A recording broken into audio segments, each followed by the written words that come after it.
Welcome to the care chapter of my four-part series, Why Does Your Goldfish Die? The previous chapters, health, water, and tank, touches on elements of care. This chapter is going to be a little bit more on the miscellaneous end. Any animal needs proper nutrition in order to be healthy. Goes without saying. Your average goldfish flakes or pellets that you buy at a pet shop is not up to standard. A good rule of thumb is if it's pink and green or various other colors other than brown, it's usually rubbish. But there's people out there who won't even give their fish the rubbish food, which I would hope is at least somewhat formulated for fish nutrition. They will go to things like cat food or dog food. Not every brand of cat and dog food is even appropriately formulated for cat and dog nutrition. Now, some koi food does contain sorghum.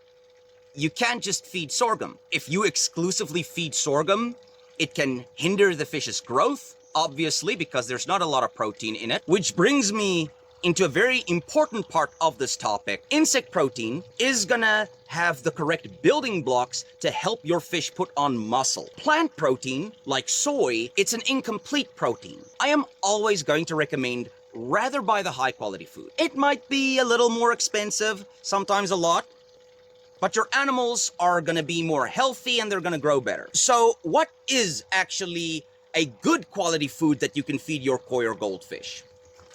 I am a wholesaler of aquagym. Love this stuff. I was first a normal customer and I was so happy with the result that this feed had on my fish, I decided to become a wholesaler. If you are interested in getting a bag of aquagym for yourself, you can follow the link in my bio. That's going to take you to my sales group. It is formulated as a koi food, but because goldfish are also colorful, also need proper body development, and is also a carp, which is very important, just a different species, I feed them aquagym, and they perform amazingly on this stuff, particularly because of the insect protein. Then stocking density. If you have too much fish for a tank, you are going to be much more susceptible to diseases, especially if you have a tiny filter that's not going to be able to remove all the gunk. It's going to get dirty too quickly. And a filter loses its effectiveness when it gets dirty. It actually starts putting bad stuff into your water, which you don't want. I see it a bunch of times where people will build a little 2,000 liter pond. Sounds a lot, but depending on what you want to put in it, might be too little. Goldfish are far better suited for tiny ponds. And I'm not just saying that because I'm a goldfish farmer.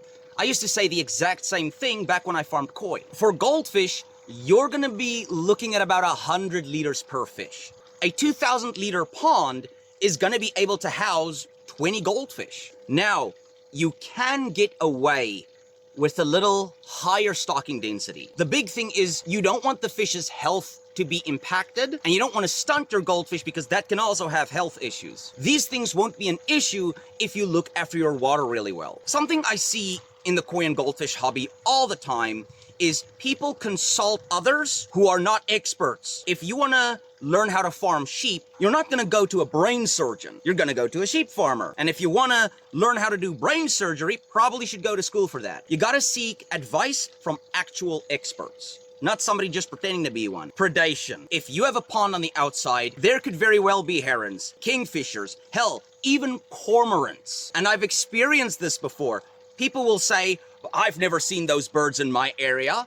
Then they build a pond and then those birds are magically there. Maybe it's because they move through the air. That's just a theory though. If you've got a pond on the outside, make sure that you've got some sort of screen to protect your fish. It doesn't matter what your net looks like. If it has larger grids or smaller grids, you don't want to put it right on top of your water because a heron can still hurt your fish. If it's too big, they can peck right through. If it's too small, they won't grab your fish, but they can still injure it. Make sure there is no slack in that net and that it is suspended some distance above the pond to make sure your fish are correctly protected. Then there's the human element. Big surprise, people steal shit. Make sure if you have a pond, don't have it be situated somewhere where it is going to tempt somebody to either do vandalism or steal your fish. Now, of course, as a South African, I know how hard it is to keep criminals out of your stuff, but you don't have to make it easy for them either. Security cameras, electrical fencing, Security company. Yeah, we have a police force in the country, but we might as well not.